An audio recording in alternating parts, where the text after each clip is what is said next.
जय Hind friends. Chanakya of the geopolitics channel में आप सभी का हार्दिक स्वागत है। तो आज हम ब्रिक्स ग्रुप के बारे में जानेंगे। इस बार 2026 में ब्रिक्स ग्रुप की अध्यक्षता भारत कर रहा है। तो आइए इस ग्रुप के बारे में आज हम डिटेल से जानते हैं, इस ग्रुप के परिचय के बारे में, इस ग्रुप के इम्पोर्टेंस के बारे में और जो भारत अध्यक्षता कर रहा है इस बारे में। तो आइए इस ग्रुप के बारे में हम विस्तृत रूप से जानते हैं। तो जो ब्रिक्स है, जैसे कि हम जानते हैं ये 5 country Brazil, Russia, India, China and South Africa, इन कंट्रीज़ से मिलकर बना है। ये इसके संस्थापक सदस्य हैं और इन्हीं जो कंट्रीज़ के जो फर्स्ट लेटर है इससे मिलकर इस ग्रुप का नाम रखा गया है। और अभी इसके सदस्यों की संख्या बढ़ गई है, अन्य सहयोगी जुड़ गए हैं, लेकिन नाम संस्थापक सदस्यों के नाम आधार पर ही है। तो ये जो ग्रुप है, दुनिया की ना जो सबसे तेज़ उभरती हुई अर्थव्यवस्था है, जो फास्टली डेवलपिंग हो रही है, उन इकोनॉमीज़ का ग्रुप है। इसमें रसिया तो ऑल्सो डेवलप्ड हो चुका है, लेकिन और अदर जो कंट्री है लाइक चाइना, इंडिया, ब्राज़ील और ये सब, साउथ अफ्रीका, ये एक डेवलपिंग नेशन है। तो इन्हीं का ग्रुप है ये जो ग्रुप है एक गैर पश्चिमी ग्रुप है। अब इस ग्रुप का इम्पोर्टेंस क्या है? इम्पोर्टेंस ये है कि जो ज़्यादातर बेसिक संस्थाएं रही है, जैसे आईएमएफ रहा हो, वर्ल्ड बैंक रही हो, यूएनओ रहा है। इसके अलावा यूएनओ के अलावा जो G7 रहा है, G20 रहा है, इनमें ना ज़्यादातर पश्चिमी देशों का ही वर्चस्व रहा है और वो जो चाहते हैं ना वो निर्णय निकाल ले जाते हैं। इससे क्या होता है, जो पूर्वी देश है, जो विकासशील देश हैं, उनकी आवाज़ सुनी नहीं जाती कहीं पे, उनकी आवाज़ रखी भी नहीं जाती। जो पश्चिमी देश चाहते हैं वो हो जाता है, जो वो चाहते हैं वो हो जाता है। तो ये जो ग्रुप है ना, एक गैर पश्चिमी ग्रुप के रूप में उभर रहा है कि इसमें जो पश्चिमों का दबदबा नहीं है और जो विकासशील देश है वो भी अपनी बात रख पा रहे हैं, क्योंकि इसमें Bharat, China, south Africa, Brazil जैसे देश हैं, रसिया जैसे देश हैं, जो अपनी बात आसानी से इसके थ्रू रख पा रहे हैं। ये ना एक तरीके से बेस्ट को काउंटर करते हुए ग्रुप बना है। ऐसा एकमात्र ग्रुप है जो जिसमें बेस्ट का दबदबा नहीं है और बेस्ट को चुनौती दे रहा है, क्योंकि जो इसकी जीडीपी है ना G7 से भी ज़्यादा है।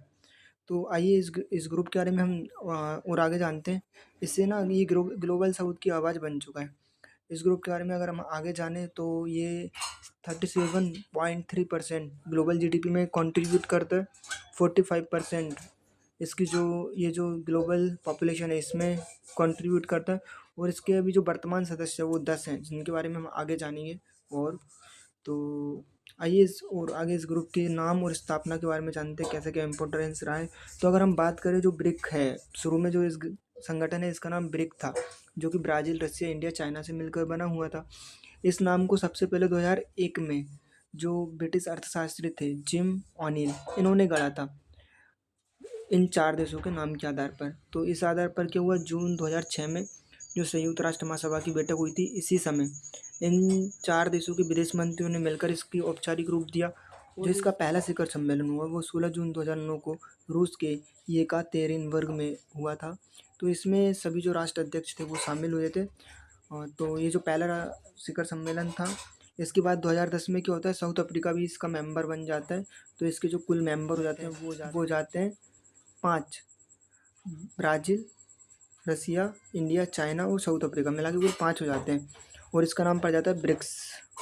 तो ये ब्रिक्स के बारे में प्रारंभिक परिचय था। इसके जो सदस्य देश हैं, 5 संस्थापक सदस्य हैं और इसके अलावा वो जो कुल मेंबर है वो 10 हैं। अभी यहाँ पे 11 लिखा है, इसका मैं कारण समझाऊंगा कैसा क्या है। तो हम सबसे पहले इनके कुल 10 मेंबर के बारे में जानते हैं। पहला ब्राज़ील है, दूसरा रूस है, तीसरा भारत, चौथा चाइना और 5वां साउथ अफ्रीका, जो कि संस्थापक सदस्य है। इसके बाद करें छठा, मिस्र शामिल है, पूर्ण सदस्य जनवरी 2024 में शामिल हुआ है। इथोपिया जनवरी 2024 से पूर्ण सदस्य है। ईरान जनवरी 2024 से पूर्ण सदस्य है। यूएई जनवरी 2024 से पूर्ण सदस्य है और इंडोनेशिया जनवरी 2025 से पूर्ण सदस्य है। ये 10 देश हैं। सऊदी अरब को मैंने इसमें क्यों शामिल नहीं किया, क्योंकि सऊदी अरब को ब्रिक्स तो चाहता था कि सदस्य देश बने, ब्रिक्स ने इनवाइट भी किया, लेकिन सऊदी सऊदी अरब की रिक्वेस्ट पर ही किया था, लेकिन सऊदी अरब ने अभी तक नॉमिनेटेड ही नहीं किया। मीन्स उन्होंने कोई ऐसा विज्ञप्ति जारी नहीं की, कोई अपने तरफ से ऐसा नहीं माना कि हम इसके शामिल हो गए, तो इसलिए इनको शामिल मान ही नहीं जा रहा है पूरा। उन्होंने नोटिफाइड नहीं किया सऊदी अरब वालों ने, तो इसलिए इनको भी पूर्णकालिक सदस्य नहीं मानेंगे, 10 सदस्य नहीं मानेंगे। अगर एग्जाम में आए तो आप 10 ही लिखिएगा। इसके अलावा Belarus, Malaysia, Thailand, Vietnam, Nigeria समेत 10 देशों को पार्टनर कंट्री, सहयोगी देश का दर्जा इसमें मिला हुआ है। तो ये ब्रिक्स कंट्री का परिचय था।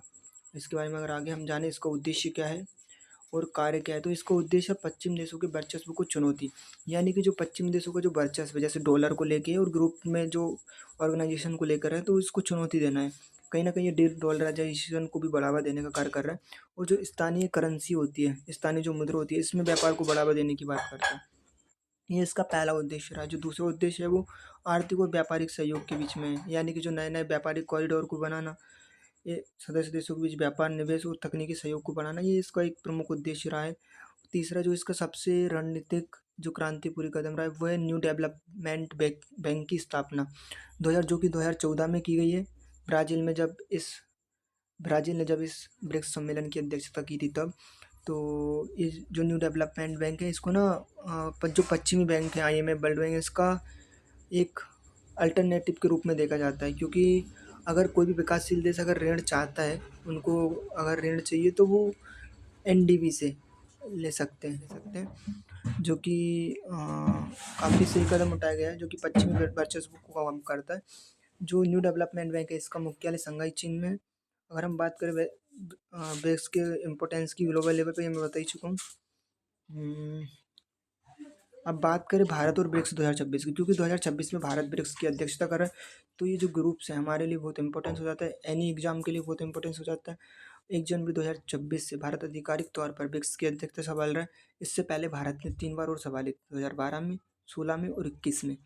तो जो अभी ये सम्मेलन होने वाला है वो 18वां शिखर सम्मेलन होगा, जो 12 से 13 सितंबर 2026 को नई दिल्ली में होगा। तो जो इसकी थीम रही है वो है building for resilience, innovation, cooperation and sustainability. And इसके जो मुख्य शहर पर हैं वो है सुधाकर दरीला।